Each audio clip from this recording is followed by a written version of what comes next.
Presently the president of War Wounded Foundation, which is an NGO that looks after people who have been wounded in wars or operations.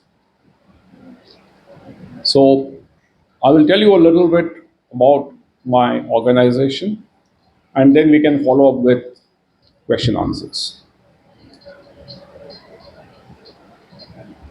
To safeguard our country, our soldiers have made innumerable sacrifices, including the ultimate sacrifice of their life, as well as those being injured in wars and operations.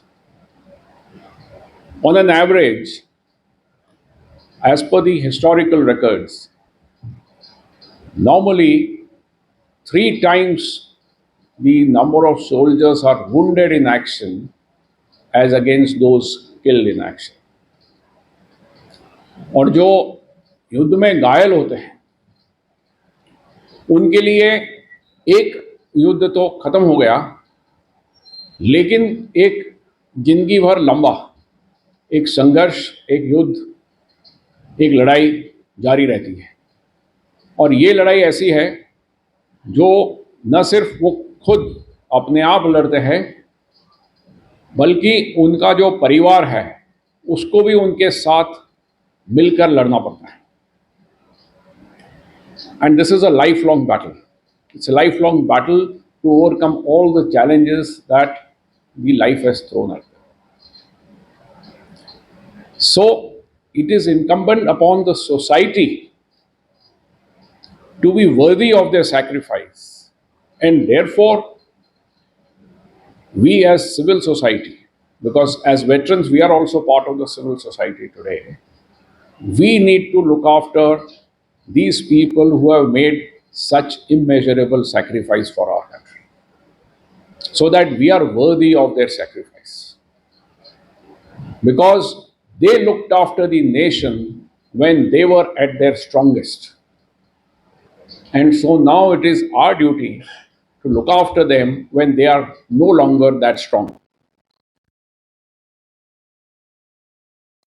To look after these people who've been wounded in wars or operations, this foundation, War Wounded Foundation of India, was set up in 2002 by two very prominent and distinguished war veterans who were themselves wounded in action. These were Lieutenant General Vijay Oberoi, the former Vice Chief of Indian Army, and since आप लोग Maratha centre में बैठे हैं तो ये भी कहना लाजमी है कि वो मराठा रेजिमेंट के पुराने कर्नल ऑफ द रेजिमेंट भी रह चुके हैं और 1965 की लड़ाई में उन्होंने एक पैर खोया था। एक पैर गंवाने के बावजूद वो इंडियन आर्मी के वाइस चीफ की पोजीशन तक पहुंचे थे।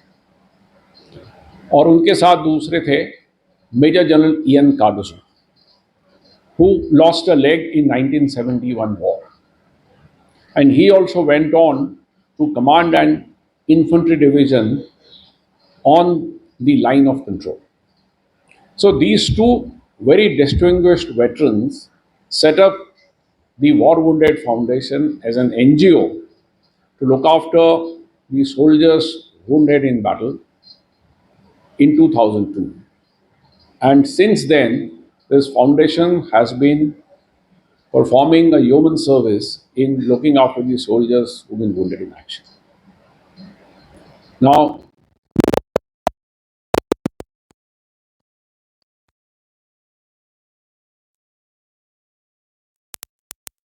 and foremost approach is to try and get an alternate second career for these boys so that they continue to remain socially and economically useful, which is very important, first of all, for their own psychological rehabilitation, as also for the rehabilitation of their families. Second, we try and improve their mobility. So, depending on the kind of disability or limitations that they have. We provide them with mobility devices like modified scooters or modified auto rickshaws, which can help them run some small business, etc.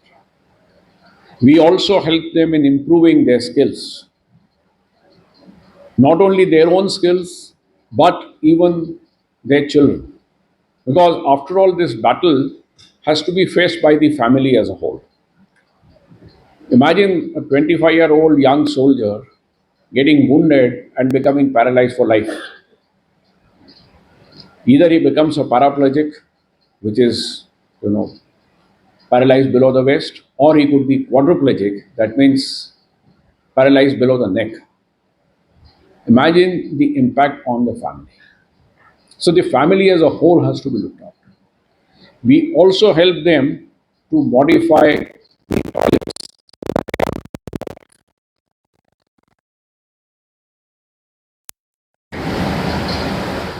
research and analysis in the problems of war wounded people.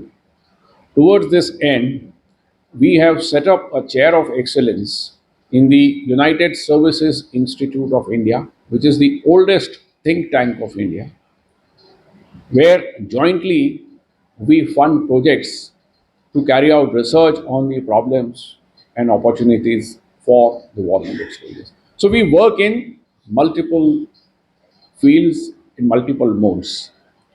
We are completely an NGO, so we do not take anything from the government.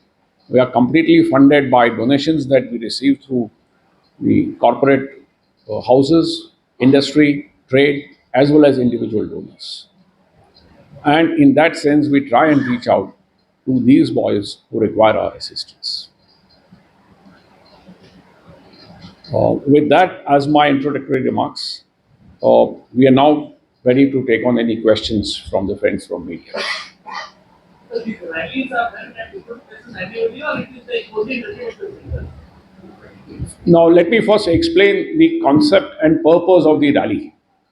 The rally is our means of carrying out an outreach to, reach out to the maximum members of the War Wounded Foundation, or reach out maximum people who are wounded in action.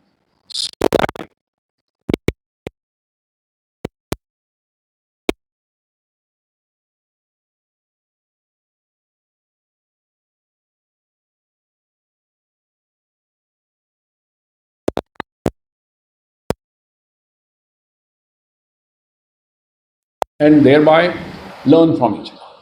They share experiences, they share brotherhood.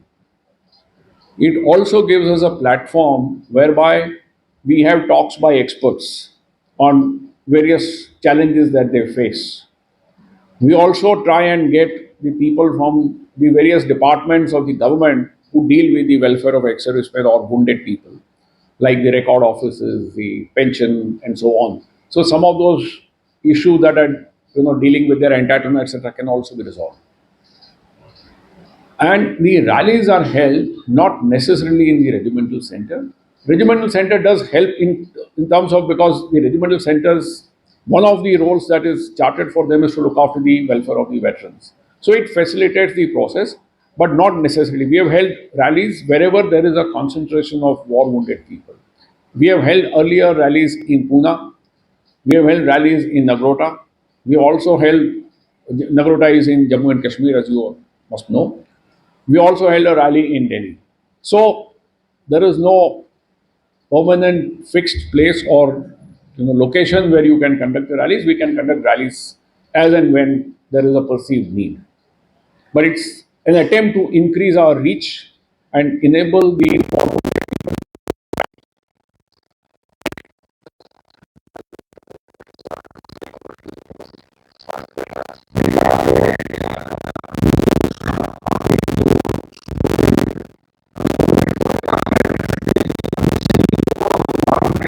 जो government ने announce किया रहता है वो उनको नहीं मिल रहा। तो ज़्यादातर हम भी देखते हैं कि हर डिस्ट्रिक्ट में हर एडमिनिस्ट्रेशन के सामने शहीदों के सामने आके प्रोटेस्ट करते रहते हैं और मांग करते रहते हैं। इसके लिए आप क्या भी एक प्रमाण ले सकते हो क्या? पहली बात तो गवर्नमेंट की तरफ से ऑलरेडी